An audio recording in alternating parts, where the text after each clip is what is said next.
Alkitab mengatakan bahwa Tuhan adalah tempat perlindungan, Tuhan adalah tempat kekuatan, dan Tuhan adalah tempat pertolongan. Itu sebabnya Tuhan di luar daripada Tuhan, kami tidak bisa berfungsi. Itu sebabnya Tuhan pada hari ini Tuhan kami menyatakan dalam hidup kami, apapun pergumulan kami Tuhan, Engkau adalah tempat perlindungan kami. Engkau bahkan tempat kekuatan kami. Dan Engkau juga Tuhan adalah tempat pertolongan kami. Terima kasih Bapa, kami tahu bahwa firman-Mu selalu dan selalu akan mengkokohkan iman kami. Kami membutuhkan firman Tuhan, kami membutuhkan Yesus, dan kami membutuhkan kesadaran dalam hidup kami. Setiap hari tahu bahwa Tuhan tidak pernah meninggalkan kami. Kami sambut Tuhan firman kebenaran hanya di dalam satu nama yang indah, Yesus Kristus Tuhan dan Juru Selamat kami berdoa dan mengucap syukur, kita sama-sama katakan. Amin, amin, haleluya. Silakan duduk. Shalom. Selamat hari Kamis.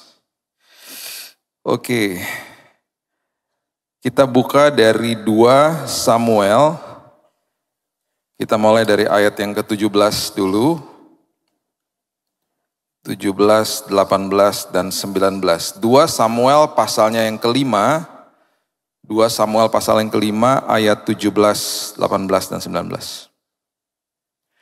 Ini adalah perikop yang sangat menarik dan karena kenapa saya mau bahas ini, karena seringkali mendengar orang berdoa dan bahkan orang menyatakan sebuah pernyataan-pernyataan yang perlu diluruskan. Ya, seringkali kita ini latah gitu ya, karena orang-orang lain pada bicara, kita menyatakan sesuatu, kita nggak tahu artinya, akhirnya itu backfire. Itu sebabnya kita membutuhkan sebuah pengertian firman Tuhan, supaya kita ngerti. Supaya ketika kita berdoa, doa itu menguatkan kita, bukan akhirnya menjatuhkan kita. Ya, salah satu contohnya yang saya udah pernah katakan berkali-kali, jangan pernah berdoa begini, Tuhan layakan aku. Stop berdoa begitu. Karena kita sudah dilayakan. Kita sudah dilayakan ribuan tahun yang lalu. Justru kalau berdoa harus mengatakan, Tuhan terima kasih, saya sudah dilayakan. Itu akhirnya membangkitkan iman gitu loh. Ya. Kalau sakit, Tuhan terima kasih bahwa kesembuhan sudah saya terima. Kesembuhan sudah disediakan, sudah diberikan. Jadi kita menyatakan Tuhan itu betul-betul baik dan tidak pernah berseberangan sama kita. Itu Tuhan kita soalnya. Ya. Jadi makin kita mengerti dengan benar, ketika kita berdoa, doa itu akan justru mengokohkan iman kita gitu. Ya. Nah, 2 Samuel pasal yang kelima ini berbicara tentang terobosan. Dan seringkali manusia ketika berdoa juga minta sama Tuhan, Tuhan minta terobosan, minta breakthrough gitu ya. Dan seringkali ketika kita minta breakthrough, minta terobosan, yang kita salah artikan adalah kita akhirnya bukan menerobos yang sebenarnya, tapi kita mengambil jalan yang lain yang tidak melewati masalah itu. Padahal doanya minta menerobos, minta terobosan. Kalau terobosan berarti masalah di depan kita diterobos sama kita. Kita dan Tuhan pastinya. Tapi seringkali kita berdoanya di dalam benak kita tanpa kita sadari, Tuhan minta terobosan berarti masalahnya selesai. Atau kita dikasih jalan yang lain yang lebih enak gitu ya. Gak gitu sebenarnya. Nah 2 Samuel pasal yang kelima, ini kita baca ayat 17 ya. Ketika didengar orang Filistin bahwa Daud telah diurapi menjadi raja atas Israel, maka majulah semua orang Filistin untuk menangkap Daud. Tetapi Daud mendengar hal itu, lalu ia pergi ke kubu pertahanan. Ketika orang Filistin itu datang dan memencar di lembah Refaim, kemudian bertanyalah Daud kepada Tuhan, apakah aku harus melawan orang Filistin itu? Akan kau serahkankah mereka ke dalam tanganku? Perhatikan pernyataan Tuhan. Tuhan menjawab Daud, majulah. Sebab aku pasti akan menyerahkan orang Filistin itu ke dalam tanganmu. Tuhan tidak pernah bilang ambil jalan pintas, Tuhan tidak pernah bilang mundur, maju. Dan di dalam perikop ini kita akan lihat pengertian tentang terobosan. Jadi kalau berdoa minta terobosan, siap-siap kita akan dibawa nerobos masalahnya. Itu loh. Itu sebabnya ketika sebuah terobosan terjadi, pastikan juga, dan Tuhan juga mau pastinya memastikan yang terjadi adalah kitanya ngalami terobosan dulu dalam hidup kita. Dan ketika itu yang terjadi, nanti urusan Tuhan ketika masalahnya diselesaikan sama Tuhan dan seterusnya dan seterusnya. Dari ayat ini saja kita bisa melihat bahwa Daud mengerti bahwa tempat pertolongan dia, tempat kekuatan dia, tempat perlindungan dia itu adalah Tuhan, bukan tempat yang lain. Itu sebabnya dia larinya ke Tuhan. Itu sebabnya dia larinya ke sumbernya. Dia larinya ke situ, nggak ke tempat yang lain. Bertanya, bagaimana ini? Pastikan di dalam semua aspek kehidupan kita, ketika sebuah ujian ada di depan kita, sebelum mengambil tindakan, bahkan sebelum berkata-kata pun, tanya sama Tuhan. Mulai latih diri kita seperti itu. Makanya Yakobus katakan, cepat mendengar, lambat berkata-kata. Ini yang terjadi. Coba lihat, kita teruskan ya, ayat yang ke-20 dan ayat 21, firman Tuhan katakan gini. Lalu datanglah Daud ke Baal Perasim. Nah ini dia, ini pengertian tentang terobosan sebenarnya. Dan memukul mereka kalah di sana. Berkatalah ia, Tuhan telah menerobos musuhku di depanku seperti air yang menerobos. Sebab itu orang menamakan tempat itu Baal Perasim. Baal itu adalah dewanya orang Filistin. Mereka berpikir ketika mereka bertempur, mereka meletakkan dewanya di sana, dewanya menjadi tempat perlindungannya. Menjadi tempat kekuatan dan pertolongannya. Nggak terjadi. Dihancurkan sama Tuhan. Ya. Dan kemudian dikatakan, jadi waktu mereka memukul mereka kalah di sana, berkatalah ia, Tuhan telah menerobos musuhku di depanku seperti air menerobos, sebab itu orang menamakan tempat itu Baal Perasim. Tempat itu Baal Perasim. Perasim itu artinya broken through. Ini pertama kali di dalam Alkitab, sebuah pengertian tentang terobosan itu keluar. Saya mau kita semuanya mengerti firman Tuhan, supaya ketika kita berdoa, mengucapkan kata-kata itu bukan karena ngikut-ikut orang gitu loh. Bukan karena kita ikut-ikut orang yang pernah ngomong dan akhirnya salah semua gitu loh. Termasuk saya udah pernah ajarkan tentang berkat dan lain sebagainya. Kita ini perlu ngerti dulu, supaya kita ngalamin terobosan dan ketika kita berdoa, semuanya itu menyatakan sebuah kebenaran yang akhirnya ketika kita dengar kata-kata kita, ketika kita berdoa, kita pun dikuatkan. Kita pun dikokohkan imannya. Iman sudah diberikan kepada setiap daripada kita. Dengan takaran yang sama ketika kita menerima Yesus sebagai Juru Selamat.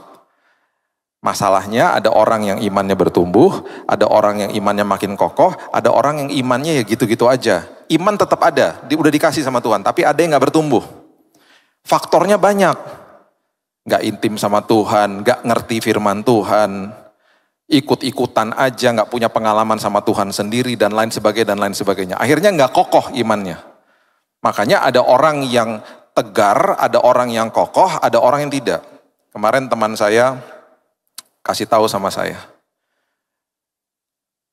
bro, kankernya aku relapse, tapi aku percaya Tuhan sudah menyembuhkan aku. Aku minta doanya, kawal aku dengan doa. Saya baca WhatsApp-nya dia kepada saya. Saya pun diberkati gitu. Karena sebelum dia nanti saya percaya dia akan terima kesembuhan, dia sudah mengalami terobosan dulu. Dia begitu kokohnya imannya, aku percaya Tuhan sudah sembuhkan aku. Jadi beda, ada orang lagi yang kasih tahu dan nangis-nangis, gak kuat dan lain sebagainya. Kemarin ada seorang yang teman juga ya, rekan juga, dokter udah gak kasih harapan. Dan dia menurut keluarganya juga dia bilang, ya udahlah, saya juga ya udah, biarin aja lah kayak begini. Lihat aja apa yang terjadi. Keluarganya mulai datang kepada dia. Bilang, ayo dek, kamu harus percaya sama Tuhan. Ayo dong, keluarga kita semuanya cinta Tuhan, kenapa kamu jauh dari Tuhan, dan seterusnya, dan seterusnya. Sempat video call sama saya. Dan ketika dia nyatakan kepada Tuhan, Tuhan, saya mau mengalami terobosan dalam hidup saya. Saya mau berubah Tuhan. Saya baru dapat kabar tadi sore. Puji Tuhan, Pak Billy, hasil labnya luar biasa. Tidak yang diprediksi dokter. Mudah-mudahan minggu depan sudah bisa keluar dari rumah sakit. Yang tadinya divonis mati. Semua apa yang kita alami terobosan dulu di dalam sini. Makanya ketika saya dulu sembuh, orang datang kepada saya bilang gini, Pak, terima mujizat kesembuhan. Bukan. Mujizatnya saya diubahkan Tuhan. Istri saya diubahkan Tuhan. Istri saya orangnya logikanya tinggi. Logikanya nggak bisa dipakai ketika menghadapi masalah seperti itu. Logikanya out the door, nggak bisa dipakai udah. Anak-anak saya diubahkan Tuhan. Mereka dipakai Tuhan luar biasa sekarang. Gara-gara ngelewatin momen-momen seperti itu. Anak saya yang pertama baru lulus dan sekarang di Los Angeles dipakai untuk membawakan firman Tuhan kepada anak-anak muda di Hillsong Church di sana. Dia katakan kepada saya diubahkan Tuhan, fondasi kehidupan saya. Waktu saya ngelihat Dedi di rumah sakit dan saya ngelihat bagaimana kita semuanya berempat ini diubahkan Tuhan. Itu yang saya katakan, itulah mujizatnya. Yang namanya kesembuhan, Tuhan tinggal balikin tangan. Hitungan sedetik juga sembuh. Yang namanya terobosan di dalam hidup kita, itu tergantung responnya kita sama Tuhan. Kita nggak respon ya, dan kita nggak ngerti firman Tuhan. Kita nggak pernah mau belajar firman Tuhan, nggak pernah ada terobosan. Bahkan kita doanya juga salah, minta terobosan tapi sebenarnya yang di dalam benak kita nggak ngelewati masalahnya, kasih jalan yang lain. Bahkan kalau bisa masalahnya hilangin aja Tuhan. Nggak gitu. Itu nggak begitu pengertiannya. Ayat 21 mengatakan orang Filistin meninggalkan berhalanya di sana. Lalu Daud dan orang-orangnya mengangkatnya. Itu terobosan. Dia tanya sama Tuhan, Tuhan bilang apa? Majulah, hadapi masalahmu. Majunya sama aku. Itu maksudnya. Dan ketika kita maju sama Tuhan dan menghadapi sama-sama Tuhan, kita ini sama-sama Tuhan punya pengalaman gitu loh. Itu sebabnya Yakobus 1 ayat yang kedua itu syarat dengan pewahyuan. Coba lihat ya. Yakobus 1 ayat yang kedua. Coba kita lihat bahasa aslinya. Yakobus 1 ayat yang kedua, firman Tuhan katakan gini. Saudara-saudaraku, anggaplah sebagai suatu kebahagiaan. Ini dalam loh. Anggap sebagai suatu kebahagiaan. Count it all joy. Anggap sebagai suatu kebahagiaan. Kalau ditarik lagi bahasa aslinya, anggap sesuatu kebahagiaan karena kamu dapat kesempatan. Itu maksudnya gitu. Kesempatan untuk apa? Apabila kamu jatuh ke dalam berbagai-bagai pencobaan. Kata jatuh, ya, kata yang namanya jatuh itu artinya adalah peripipto. Kata peripipto itu artinya adalah tiba-tiba masuk ke dalam sebuah lubang yang ada cahayanya. Saya ulang ya. Kata jatuh itu artinya peripipto. Artinya tiba-tiba nih jatuh ke dalam sebuah lubang yang ada cahayanya. Jadi firman Tuhan katakan begini, anggaplah suatu kebahagiaan kalau tiba-tiba di depanmu ada sebuah yang namanya Alkitab Bahasa Indonesia mengatakan sebuah pencobaan. Tetapi yang lebih tepatnya adalah sebuah ujian. Karena kata pencobaan itu bahasa aslinya adalah pirasmos. Pirasmos itu adalah sebuah kesempatan di mana kamu akan mengalami sebuah pertumbuhan. Sebuah kesempatan, sebuah pengalaman di mana kamu akan mengalami sebuah pertumbuhan, sebuah pengalaman yang akan menguji imanmu. Makanya di Alkitab Bahasa Inggris kata pencobaan bukan temptation tapi trials. Kalau belum beli Alkitab yang TB2 sudah tersedia, sudah ada ya. Banyak yang diubah kata-katanya. Karena memang waktu pertama kali dicetak tahun 70-an itu kosakata bahasa Indonesianya masih kurang. Sekarang sudah banyak diperbaiki. Jadi Saya baca ulang ya, jadi gini. Saudara-saudaraku, anggaplah sebagai suatu kebahagiaan.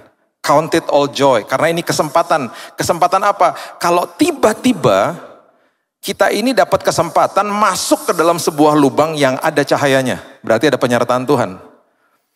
Untuk menghadapi apa? Menghadapi sebuah pengalaman yang akan menguji iman kita. Nah, pengalaman yang menguji iman ini atau kekuatan yang kita punya itu namanya sebuah latihan atau persiapan. Dari perikop ini kita dapat pengertian begini. Sebuah ketaatan itu adalah sebuah persiapan sebenarnya. Makanya ya, seringkali manusia itu nggak suka proses. Nggak suka persiapan. Maunya cepet-cepet. Makanya orang menikah kan gitu. Pak minta konseling, Pak nikahnya kapan? 6 bulan lagi. Nggak deh, nggak mau. Terlalu cepat. Pak minta konseling pranikah, nikahnya kapan? 3 bulan lagi, nggak mau. Yang lebih parah lagi, Pak minta konseling pranikah, nikahnya kapan? Minggu depan, goodbye, saya bilang. Tiba-tiba ada sepasang sejoli ya, datang setelah ibadah. Tahun 2013 atau 14. Pak minta konseling pranikah. Saya nggak kasih katakan begini supaya nanti semuanya kasih tahu saya minta konseling pranikah, enggak ya. Ini dulu, itu pun saya juga doakan. Nah, waktu datang,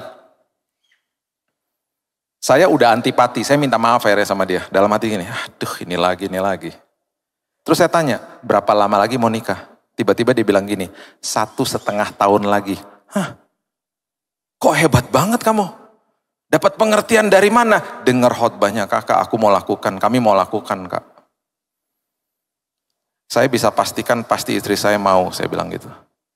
1,5 tahun, mereka datang ke rumah saya.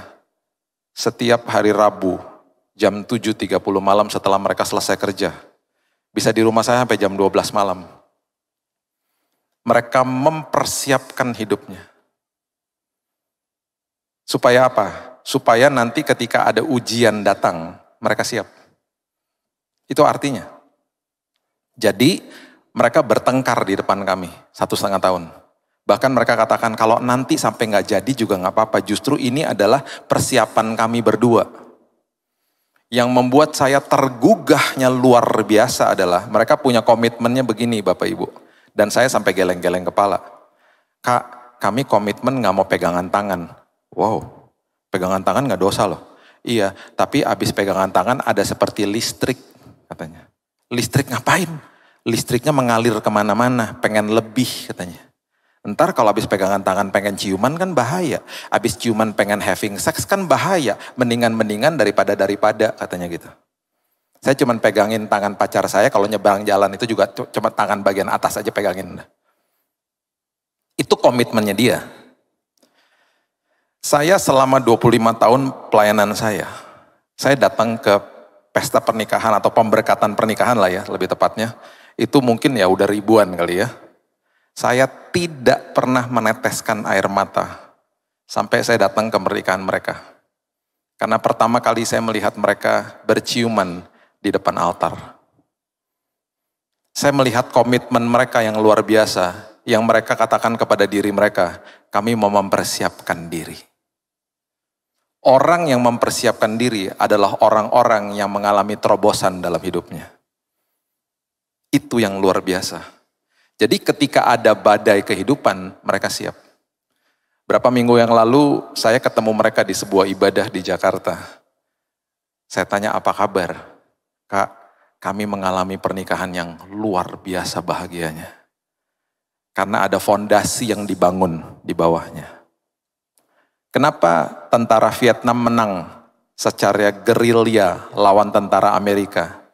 Bapak Ibu kalau pernah tur, di tunnelnya ya, cuci tunnel namanya. Saya nggak pernah lupa tuh. Masuk ke dalam tanah di mana mereka siapkan semua, mereka membangun kota lah istilahnya di bawah tanah. Saya duduk di dapurnya di bawah tanah. Dan yang luar biasa adalah saking preparation persiapan yang dahsyat adalah di satu tempat, ada tempat di mana sebuah asap daripada sebuah tempat itu ngebul keluar dari bawah tanah. Tentara Amerika waktu lihat itu dipikir, wah itu dapurnya di sana. Tempat mereka makan, dibom dapurnya. Ternyata dapurnya bukan di situ. Dapurnya bisa kira-kira 50 meter di sebelah sana. Jadi waktu mereka masak, mereka buat pipa. Pipanya kemudian asapnya keluar 50 meter di sana. Mereka persiapkan diri mereka seperti itu. Bahkan lubang-lubang untuk masuk ke dalam cuci tunnel yang di dalam tanah itu. Beberapa lubang itu saya aja gak muat. Karena begitu kecil badan-badan mereka. Dan ketika mereka berlari, dikejar sama tentara Amerika, kok mereka bisa tahu lubang-lubang itu ada di mana? Mereka udah kasih tanda di pohon-pohon dengan kapur warna putih. Di situ ditumpukan daun-daun, ada lubang di dalamnya, di bawahnya. Mereka tinggal masuk ke sana dan ngumpet di situ. Jadi tentara Amerika seperti perang sama hantu. Mereka ketakutan, mereka ditembak dari belakang dan lain sebagainya. Habis mereka. Karena sebuah persiapan. Itu terobosan namanya. Itu yang dimaksudkan dengan Yakobus 1 ayat yang kedua. Jadi count it all joy, karena ini kesempatan kamu bersiap-siap gitu loh. Supaya ketika ujian itu datang, kamu siap. Kamu jadi kokoh. Sebuah persiapan tidak akan pernah bisa menggantikan sebuah janji. Makanya banyak orang janji-janji belaka. Nanti kalau aku nikah, aku pasti akan setia gini-gini. Tapi gak ada persiapan. Ketika ujian tiba, hancur. Janji gak bisa gantikan persiapan. Seorang atlet ngobrol sama coachnya, sama pelatihnya. Saya janji coach, saya janji pelatihku, saya janji saya akan main yang terbaik, saya akan berikan the game of the century, saya akan berikan permainan yang paling baik. Tapi kalau dia nggak latihan, nggak bisa. Itu sebabnya Michael Jordan dulu waktu main basket, setelah United Centernya selesai permainan basket, pertandingan basket, semua sudah pulang, dia kembali ke lapangan, hanya lampu kecil nyala di satu sisi, hanya dia dengan juru kunci, dia suruh tunggu. Kenapa? Karena ada 1.500 shooting basket yang dia lakukan setelah pertandingan selesai. Itu yang membuat dia katakan begini, itu yang membedakan saya dengan yang lain. Persiapan saya lebih dahsyat daripada yang lain. Itu maksudnya. Kemudian disambung ayat yang ketiga, dikatakan Yakobus pasal yang pertama. Ayat yang ketiga mengatakan, sebab kamu tahu bahwa ujian terhadap imanmu menghasilkan ketekunan. Ujian akhirnya menghasilkan ketekunan. Ketekunan bahasa aslinya adalah tahan uji. Is a character. Karakternya jadi tahan uji. Biarkanlah ketekunan itu memperoleh buah yang matang supaya kamu menjadi sempurna, utuh, tidak kekurangan sesuatu apapun. That is breakthrough. Tidak kekurangan sesuatu apapun. Kenapa? Karena sudah mengalami terobosan di dalam sini. Urusan masalahnya itu urusan Tuhan. Itu yang Tuhan mau. Ini adalah arti esensi daripada terobosan. Jadi kalau berdoa, Tuhan aku minta terobosan, siap-siap kitanya diubahkan dulu. Bukan minta-minta terobosan terus masalahnya hilang. Bukan. Kalau Tuhan minta terobosan, Baal Perasim terjadi sama hidupku. Semua ilah-ilah, semua yang tadinya saya anggap itu sebagai pertolongan, tempat perlindungan saya, udah gak ada artinya Tuhan. Semuanya kepada Tuhan dan Tuhan ubahkan hidupku. Yang tadinya mungkin uang menjadi tempat safety net saya, yang mungkin dulu jabatan saya atau status saya atau ketenaran saya itu menjadi tempat perlindungan saya. Gak bisa lagi. Semua Baal-Baal saya di breakthrough sama Tuhan. Saya mau jadikan hidup saya Baal Perasim saya. Karena saya meninggalkan semua ilah-ilah yang ada dalam hidup saya. Ketergantungan sama apapun dalam hidup saya. Untuk saya ngalamin breakthrough sama Tuhan. Hakim-Hakim 14 ayat 5 dan 6 mengatakan begini. Hakim-Hakim 14 ayat 5 dan 6. Nanti Bapak Ibu sebelum ini, Bapak Ibu tinggal baca 1 Petrus 5 ayat 8, saya nggak akan kutip karena kita sudah beberapa kali membahas itu. Iblis berjalan seperti singa yang mengaum-ngaum toh. mencari mangsa yang dapat ditelan. Di waktu yang lalu kita sudah bahas tentang, kita sudah eksposisi tentang Mazmur 23. Ya, yang mengajarkan kepada kita bahwa iblis hanya seperti singa, hanya bisa mengaum-ngaum. Seperti, bukan singa, seperti singa. Berusaha jadi singa, berusaha nakut-nakutin. Mencari mangsa yang dapat ditelan. Berarti ada orang-orang yang tidak dapat ditelan. Siapa? Kita semua yang ada di sini. Gak dapat ditelan sama kebohongan dia. Nah, semuanya tergantung sama mindset kita makanya. Ya, apa yang kita pikirkan ketika lihat masalah. Ketika 12 pengintai dikirim, yang kembali kan 10-nya bilang apa? Mereka bangsa yang besar, bos. Mana bisa kita masuk ke situ? Tapi ada 2 yang kembali. Mereka bilang apa? Betul mereka bangsa yang besar, tapi Tuhan saya lebih besar. Alhasil orang-orang yang namanya Palti, Nafbi, Galdi segala macam itu nggak pernah masuk ke tanah perjanjian. Itu nama-nama dari 10 pengintai yang kita nggak pernah tahu. Dan itu ada di Alkitab. Itu ada namanya di Alkitab. Cuman kita mungkin nggak pernah baca karena mereka bukan pahlawan iman. Mereka dihukum nggak boleh masuk tanah perjanjian. Tapi yang 2 yang katakan bahwa walaupun mereka besar, tapi Tuhan saya lebih besar. Kedua nama itu masih didokumentasikan sampai hari ini. Kita bahkan masih memberikan nama kepada anak-anak kita, Joshua dan Kaleb. Mindsetnya beda soalnya. Ya. Hakim-Hakim 14 ayat 5 dan 6. Lalu pergilah Simson beserta ayahnya dan ibunya ke Timna. Ketika mereka sampai ke kebun-kebun anggur di Timna, maka seekor singa muda mendatangi Simson dengan mengaum. Pada waktu itu berkuasalah roh Tuhan atas dia.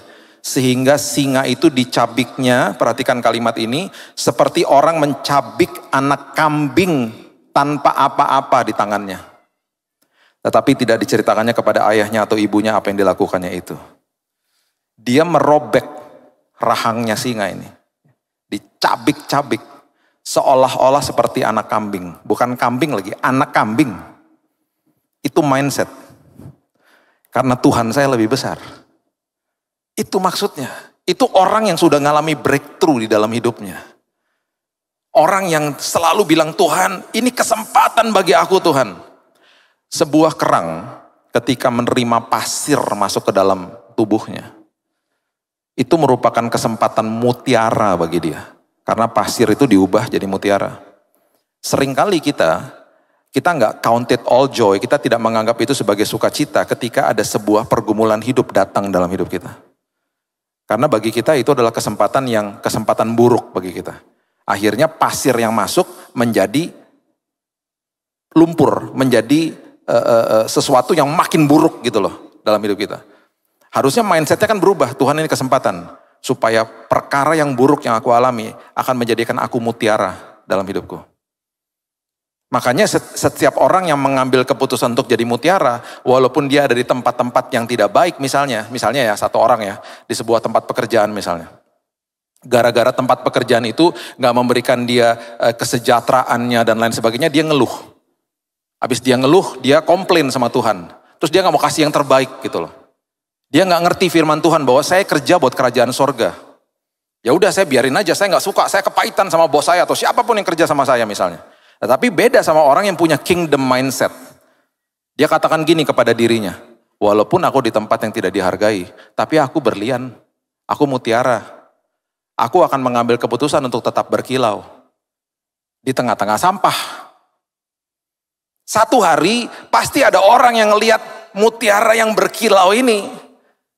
Dan pasti mutiara itu akan dipindahkan ke tempat yang lebih layak. Promosi selalu datang daripada Tuhan, bukan dari manusia. Tugas kita adalah mengalami breakthrough di dalam sini. Berikan yang terbaik dalam hati kita. Akhirnya yang terjadi hal-hal dahsyat. Dan itu yang terjadi. Itu sebabnya ketika Simson melihat seekor singa, dia dicabik-cabik seperti bukan kambing, anak kambing. Mindsetnya beda, ya. Saya berikan dua lagi ya, ini karena mengingat waktu. Banyak sebenarnya yang saya mau berikan kepada Bapak Ibu. Coba lihat Daniel pasal yang ke-10, ayat yang ke-12. Ini pelajaran juga ya. Jadi ingat kalau kita berdoa gini ya. Ini sebuah breakthrough dalam hidup tuh harusnya begini juga nih ya. Kira-kira 2 minggu lalu lah. Ada seorang ibu datang kepada saya ngomong gini, dan ini yang makanya saya selalu katakan, yuk kita berubah yuk. Gini loh, Pak, saya udah berdoa Pak, saya udah puasa Pak, saya udah gini. Mana Pak, kok Tuhan gak kasih jawaban? Jangan pernah ngomong kayak gitu. Ikut Tuhan bukan dengan formula. Saya udah gini, saya udah lakukan ini, mana kok Tuhan gak kasih sama saya? Emangnya Tuhan dewa apa? Saya bilang gak bisa, Bu, gak bisa berdoa dengan sikap hati seperti itu, gak boleh. Harusnya gimana dong? Sikap hati kita kalau kita berdoa, kalau kita lakukan apapun yang kita lakukan, mau puasa, mau berdoa, mau apapun. Mau menyembah Tuhan dengan pujian apapun, hatinya adalah hati yang menerima, Bu. Kalau ibu dengan hatinya sikap hati kayak begitu, ibu sama aja dengan melakukan usaha untuk mendapatkan sesuatu dari Tuhan. Gak bisa. Gak akan ngalami breakthrough akhirnya. Coba lihat, saya tutup dengan ini ya. Coba lihat. Lukas pasal yang ke-10. Ya, ayat 38 sampai 42. Tadi pagi kita bahas di Manyar, tapi perikopnya beda ya. Kita bicara soal kairosnya Tuhan. Ini luar biasa, coba lihat ya. Lukas 10 ayat 38 dan 42. Ini kunci daripada breakthrough dalam hidup kita. Karena gini loh, semua udah dikasih, sudah selesai di kayu salib. It is finished, sudah selesai. Kita ini kadang-kadang yang membuat diri kita ribet sendiri gitu. Saya harus lakukan apa lagi Tuhan? Saya harus lakukan apa lagi ya Tuhan? Supaya nanti Tuhan jawab, enggak. Kita enggak boleh begitu. Enggak dengan usaha kita supaya kita dapat dari Tuhan. Enggak, kita sudah dikasih. Sekarang posisi kita kalau berhadapan dengan Tuhan yang tidak pernah berseberangan sama saya ini adalah menerima dari Tuhan. Kalau posisi hati kita menerima, kita berdoa dari sisi yang kita sudah menang. Kita akhirnya beda. Saya taat karena saya sudah dilayakkan, bukan untuk dilayakkan. Sikap hatinya beda jadinya. Lukas 10 ayat 38. Ketika Yesus dan murid-muridnya dalam perjalanan, tibalah ia di sebuah kampung. Seorang perempuan bernama Marta menerima dia di rumahnya. Kita sudah sering baca ayat ini. Perempuan ini mempunyai seorang saudara bernama Maria. Maria, perhatikan ini. Duduk dekat kaki Tuhan dan terus mendengarkan perkataannya. Orang agamawi akan mensahkan apa yang Marta lakukan. Sedang Marta sibuk pelayanan. Saya nggak katakan kita nggak boleh pelayanan ya. Ini saya ngomong soal mindset loh. Karena banyak orang ngomong gini, saya udah layani Tuhan, kenapa kayak gini ya Pak? Padahal saya udah layani Tuhan loh, kenapa kayak begini? Capek saya dengar kayak gitu-gitu. Semua keadaan buruk yang terjadi sama manusia itu bisa terjadi sama siapa aja. Badai bisa terjadi sama siapa aja. Kita hidup di dalam dunia yang sudah jatuh. Bisa terjadi sama anak Tuhan. Kita harus jadi orang Kristen yang dewasa. Saya harus membangun kehidupan saya di atas batu karang yang teguh, bukan di atas pasir. Udah gitu aja. Dan ketika nanti ada masalah, saya udah ngalami terobosan dulu dalam hidup saya.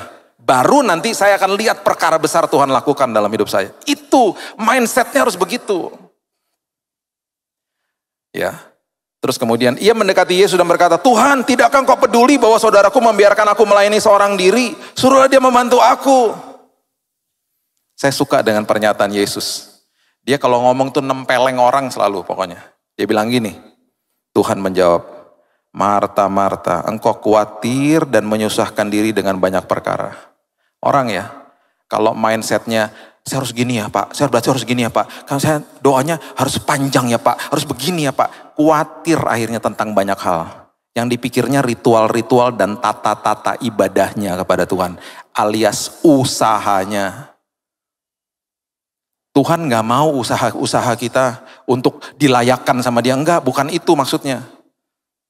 Bukan itu, sudah selesai di kayu salib. Saya gak ngomong berarti jangan kutip salah ya. Saya bukan bicara bahwa, kita berarti gak usah hidup taat. Bukan itu.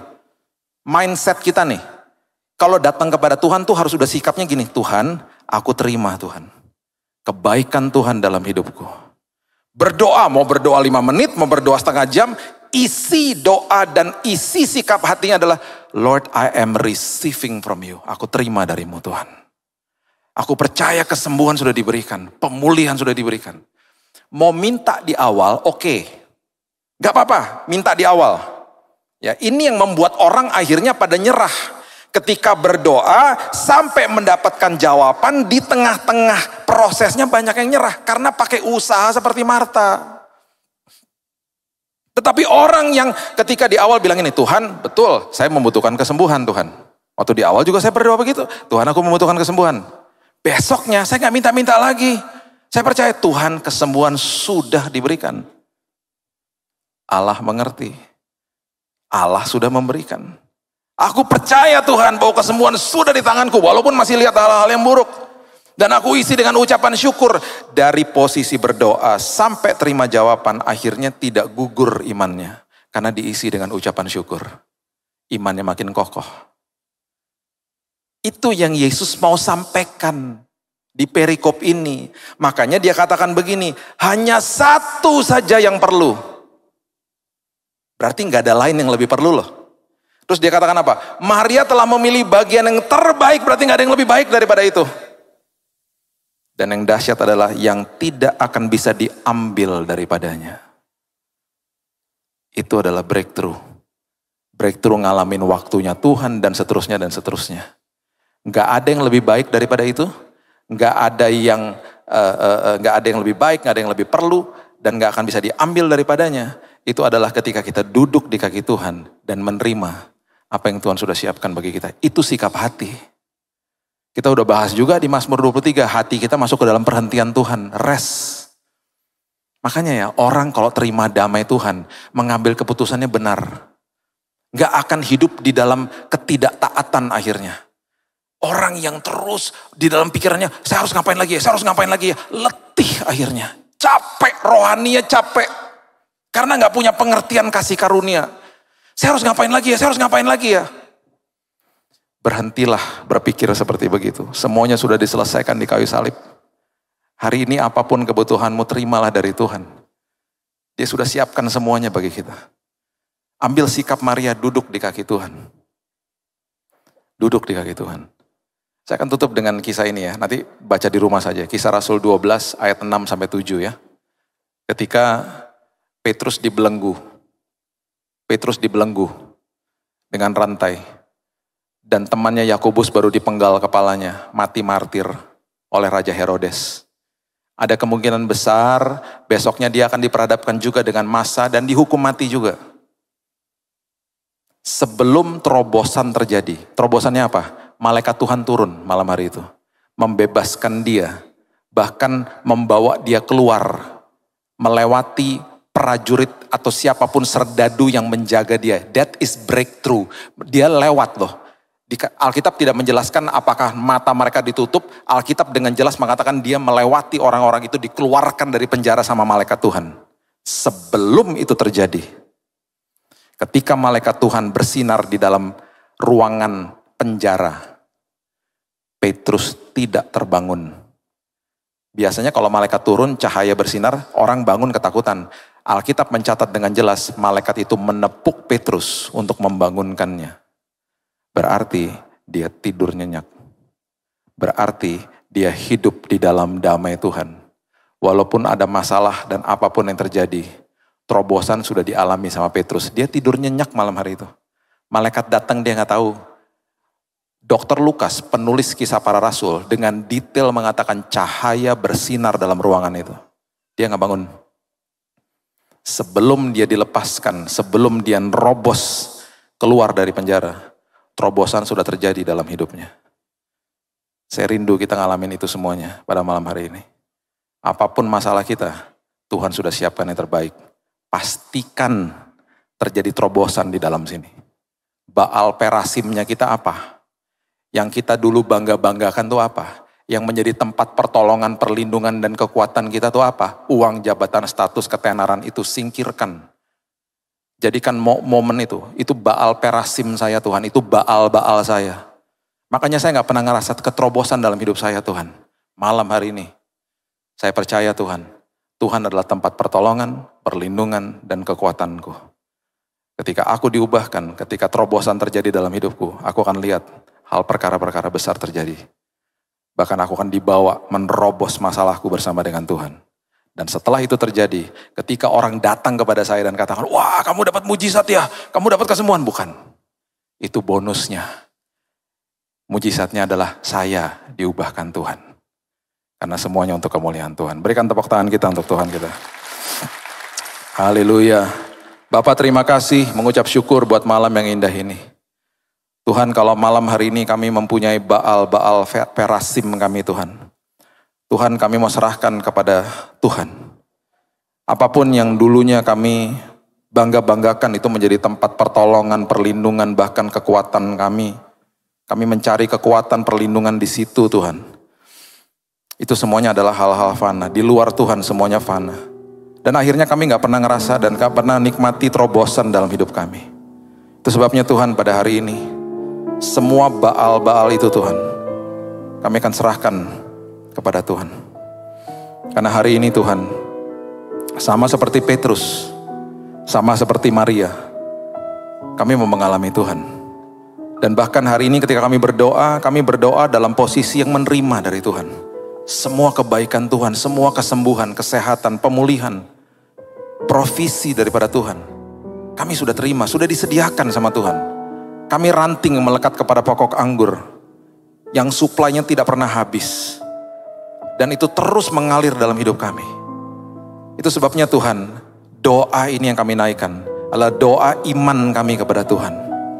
Dan mungkin hari ini kami memohon sesuatu, tetapi mulai dari hari esok kami akan isi hari-hari kami dengan ucapan syukur, percaya bahwa kami sudah menerima jawaban doa.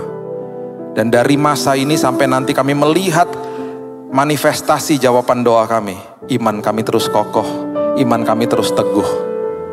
Karena kami isi dengan ucapan syukur. Karena kami duduk di kaki Tuhan dan mendengar suara Tuhan dan menerima semua provisi Tuhan. Engkau Allah yang baik, Engkau Allah yang penuh dengan kasih karunia. Terima kasih Tuhan, meteraikan firman Tuhan, kami akan jadi pelaku-pelakunya. Dan terlebih lagi pada hari ini kami justru berdoa dalam posisi yang sudah dari kemenangan. Dan bahkan kami akan melewati kemenangan-kemenangan yang berikutnya bersama-sama dengan Tuhan. Di dalam nama Tuhan Yesus kami berdoa dan mengucap syukur. Kita sama-sama katakan amin. Tuhan berkati.